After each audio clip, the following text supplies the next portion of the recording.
Estamos em contato com o Emanuel Hassen Jesus, o Maneco, ex-prefeito de Taquari, ex-presidente da Federação das Associações dos Municípios do Rio Grande do Sul, a FAMURS, que está puxando, inclusive, né, a FAMURS, algumas frentes aí, como a questão da estiagem, como a questão de recontagem por parte do IBGE para aqueles municípios que tiveram perdas no FPM, no Fundo de Participação dos Municípios, mas o tema agora é governo federal. E o Maneco, atualmente, desde o início do ano, assumiu um cargo importante, secretário de Comunicação Institucional da Secretaria de Comunicação Social, Ministério, que é tão importante aí nessa ligação com os veículos de comunicação, na comunicação com a população geral, e depois de tudo que a gente viu, né?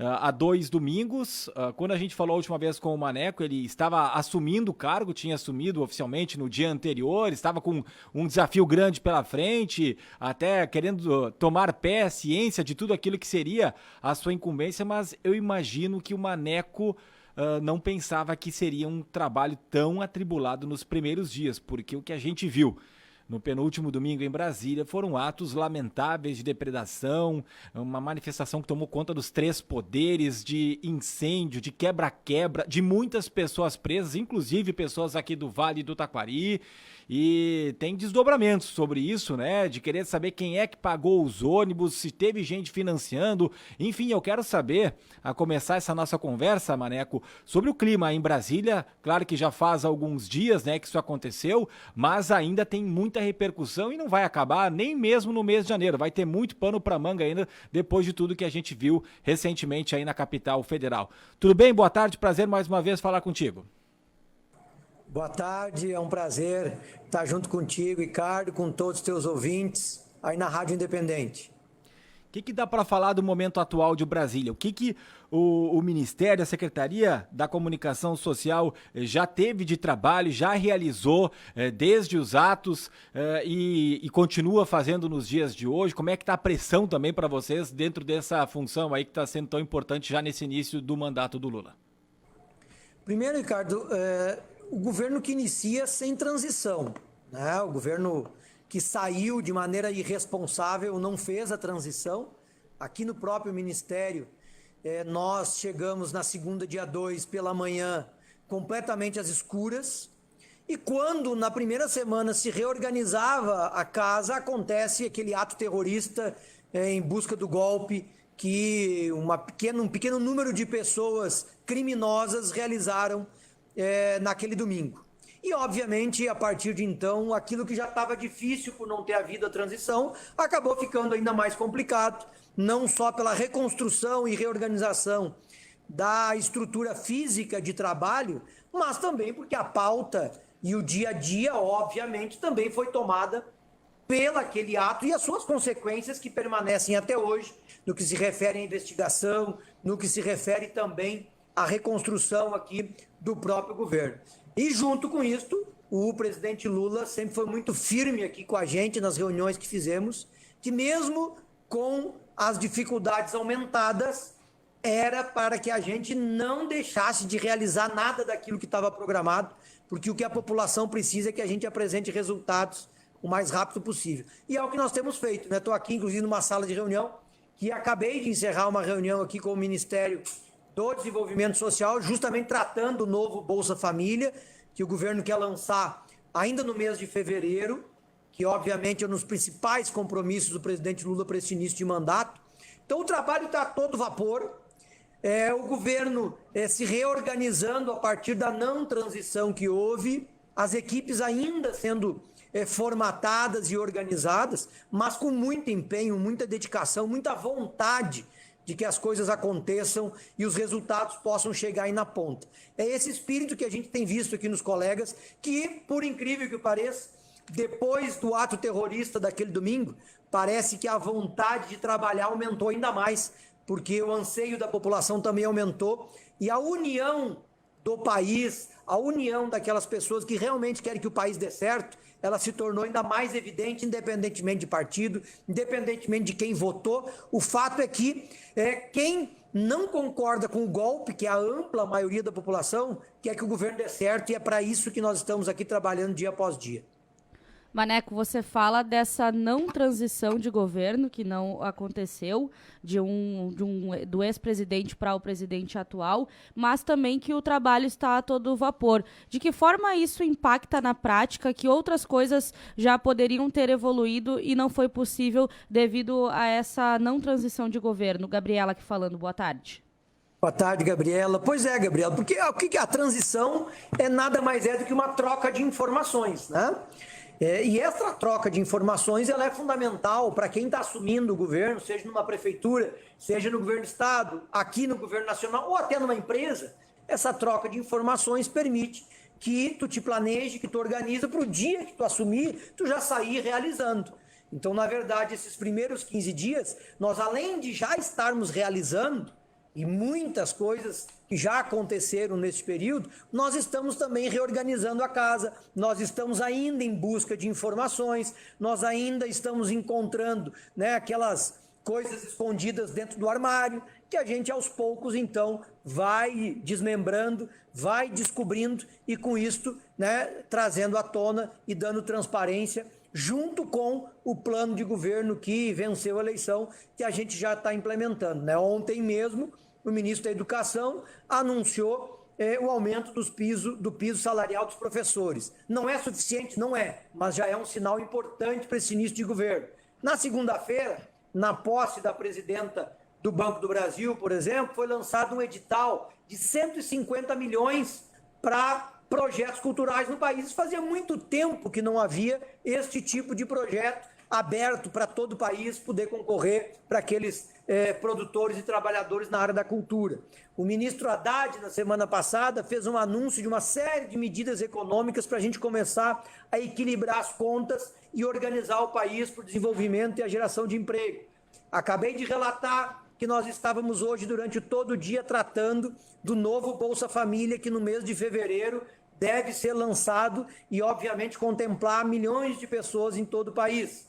Agora, também, final de janeiro, início de fevereiro, o presidente Lula quer relançar o Minha Casa Minha Vida, um ato, inclusive, lá no estado da Bahia. Então, ou seja, o governo sequer ainda está com a equipe 100% montada, mas já está anunciando notícia positiva, já está apontando para o país uma nova agenda, está apontando para o país um novo momento de desenvolvimento econômico, e nós queremos passar a borracha nesses últimos 4 anos que a gente só ficou brigando, que a gente só ficou divergindo e que o resultado não chegou para a população que mais precisava. Emanuel Hassen de Jesus, Maneco, ainda falando sobre os atos de 2 domingos atrás, aí nos Três Poderes, em Brasília, e as imagens, a cada pouco chegam novas imagens, né, de incêndio, de peças históricas do governo federal ou do nosso parlamento que foram destruídas, parte que conseguiu ser recuperada, mas eu gostaria de saber, porque a notícia de hoje é que o governo exonerou 43 militares que cuidavam da Alvorada e da Granja do Torto, né? O próprio Lula diz ter perdido a confiança em parte dos militares. Eu gostaria de saber do Maneco, do próprio governo federal, o que se fala, se tinha-se conhecimento de que poderia haver a manifestação. Algumas pessoas do lado do bolsonarista dizem que foram liberadas algumas pessoas que estariam ali, que deveriam estar fazendo a escolta, né, a proteção, para que facilitasse tudo isso. O que dá para falar a respeito desse aparato de segurança que não foi suficiente para impedir tudo aquilo que a gente viu? Primeiro, Ricardo, né? Mesmo que não tivesse nenhum segurança no Palácio, no STF e no Congresso, mesmo que não tivesse nenhum, invadir é crime, depredar é crime, e neste caso, visando um golpe de Estado, ainda é terrorismo. Então, ou seja, essa justificativa, não há justificativa. Porque tinha pouca segurança. Não, mas se não tivesse nenhuma, não podia fazer igual. Então não há a menor hipótese desta tese, né, de eventual justificativa. Segundo, é evidente que houve falha. A falha maior, que é unânime, da Polícia Militar do Distrito Federal, que sabia das manifestações e estava acompanhando e não cumpriu com a sua tarefa. Tanto é que, a partir do momento que o governo federal fez a intervenção na Brigada Militar do Distrito Federal, em menos de 1 hora, a situação voltou ao controle. Então, ou seja, se a Brigada Militar do Distrito Federal, seus comandantes quisessem, nada disso tinha acontecido. Por outro lado, também é verdade que falhou a segurança do Planalto. E por isso, a fala do presidente Lula nesse sentido e a reorganização do governo, que já estava, obviamente, em andamento. É natural que, quando há troca de governos, pessoas sejam demitidas, porque estão em cargos de confiança. É assim nas prefeituras que a gente assume. Eu fiz isso lá em Taquari, o prefeito de Lajeado fez isso aí quando assumiu em Lajeado. É natural esta troca dos agentes de confiança. Neste caso, o processo de domingo acaba acelerando uma troca que seria gradativa neste mês de janeiro, e eu vejo isso como natural. Não é natural o que aconteceu naquele domingo, que foi crime, foi terrorismo e uma tentativa de golpe no país em pleno ano de 2023. Foi reforçada a segurança no entorno? Como é que vocês estão passando os dias? Temem que novos episódios voltem a acontecer? Qual é que é o clima que se vivencia por aí? Obviamente que é um clima, depois daquele domingo, há um clima primeiro de desolação, tristeza, né, e decepção com uma parcela da população que abertamente prega o golpe e não aceita o resultado das eleições, né? Eu perdi a eleição em 2004, eu perdi a eleição em 2008, e no máximo que eu fiz foi chorar na minha casa junto com a minha família. No outro dia eu estava me preparando para a próxima eleição de novo, né? Até sair vitorioso. Isso é a democracia. Então, há um clima, obviamente, aqui, nesse sentido, né, de decepção, para não dizer mais, com esta pequena parcela da população. Mas no que se refere à segurança, com exceção ali daqueles 2, 3, 4 primeiros dias, hoje a situação já está normalizada, o acesso ao Palácio e ao Congresso e ao STF normalizado, com o mesmo critério que sempre houve historicamente, né, de cadastro, enfim, de agendamento, e a situação, ela, entre aspas, está normalizada nesse sentido, e nós todos aqui trabalhando com muito empenho.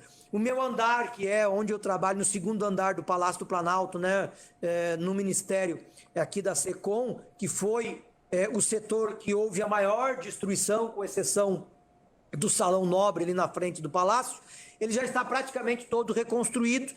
Na questão da infraestrutura física, obviamente que o que agora fica são as obras de arte, a história, os quadros, que estes, alguns não têm recuperação e outros ainda vão levar um tempo para serem recuperados. Por outro lado, né, Maneco, tem uma outra preocupação, agora não se sabe ainda a ligação, se são fatores políticos, mas o ministro de Minas e Energia acionou agora a Polícia Federal para investigar ataques a torres de energia. Segundo a ANEEL, são 7 casos em 3 estados, são 3 ocorrências em Rondônia, 2 no Paraná e 2 em São Paulo. E dentre essas, 4 torres foram derrubadas. O que dá para falar também sobre isso e outras áreas que podem estar sofrendo ataques aí ou daqui a pouco ter alguma consequência para o público? É evidente que houve uma tentativa de golpe naquele domingo, tá? E que não se concretizou porque o governo agiu rápido, agiu bem. E, obviamente, aqueles que tentaram dar o golpe não tinham respaldo social, político, institucional para fazer isso, né? Mas que alguns dias ainda continuam alguns atos nesse sentido. Eu acho que agora as investigações elas têm andado bem, né? As pessoas estão sendo punidas como devem ser, cometeram crimes, têm que ser presas, inclusive, né, sempre foi uma tônica deste governo que saiu do governo Bolsonaro, né? Bandido bom é bandido preso, né? Bandido morto, etc, etc, né? Então, ou seja, né, é assim que devem ser tratados quem comete crime, ao rigor da lei, e nada mais além da lei. Se a lei estabelece prisão, eles têm que ser presos. Eu acho que é isso que está acontecendo. E a investigação agora continua para buscar quem foi que financiou e quem foi que incentivou.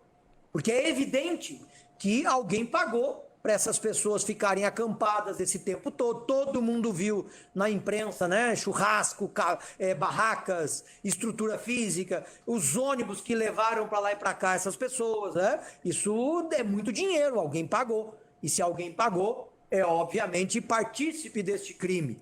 E há também aquelas lideranças políticas que incentivaram e que de tão covardes que são, incentivaram, mas não vieram participar. Nós vimos inúmeros deputados incentivando a manifestação, mas a gente não viu nenhum deles participando, porque sabiam que era crime.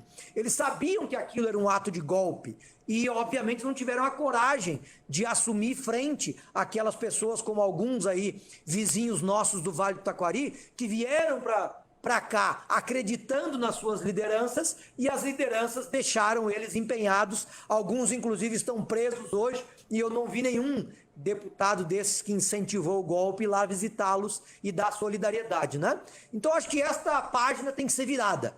O país e as pessoas, a grande parte, a maioria da população, quase que a totalidade espera que o governo apresente resultado, que melhore o emprego, melhore a renda, que o preço baixe no supermercado, que a gente melhore a educação, que melhore o atendimento à saúde, que dê condições para os municípios, né? Aí no Vale do Taquari nós temos uma questão muito importante para o próximo período, que é o turismo, né? A partir especialmente do Cristo protetor, que nós precisamos valorizar e incentivar cada vez mais. Então, ou seja, nós temos inúmeras pautas para melhorar a vida das pessoas, e é isso que as pessoas esperam do governo que se elegeu, não só aquelas que votaram, mas aquelas que votaram também contra, mas que querem que o país dê certo, e é para esta ampla maioria que nós temos que focar nossas energias aí no próximo período.